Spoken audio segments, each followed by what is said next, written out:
У его студентов каникулы, у коллег отпуска, а он на работе. И в праздники, и в выходные. И так всю жизнь. А сейчас ему 81. Ильдус Низамов – профессор, врач, заслуженный деятель науки, обладатель десятка наград. Я думаю, что я в медицине и здравоохранении не случайный человек. Вот. Человек, который нашел свое место. В медицине и науке почти 60 лет. Ровно столько лет назад вчерашний студент на 4-й день работы провел первую самостоятельную операцию. Совсем юного хирурга отправили в сельскую больницу, тогда Ютазинского района. Весь транспорт – вот эта машина. Ее сейчас можно увидеть в Парке Победы. Именно на ней хирург-главврач спасал жизни. Принимал роды, допустим, в кузове этой машины.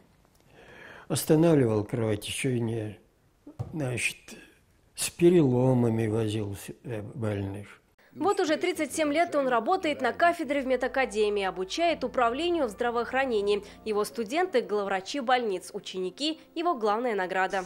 Для меня, конечно, Ильдус Галеевич – обладатель высочайшего ума, интеллекта, высочайшей порядочности. Неравнодушный характер – это боль его за судьбу отечественного здравоохранения, за его развитие. Его дело продолжают дети и внуки. Они все в медицине. По выходным, это были воскресенья и праздники, мы всей семьей приезжали на кафедру, помогали в анализе отдельных материалов. Сегодня Ильдус Низамов – автор более 350 научных трудов, главный редактор журнала «Общественное здоровье и здравоохранение». Его ученики защитили 14 докторских и более 30 кандидатских. И, как говорит сам человек-легенда, главное – это верность и преданность своему делу.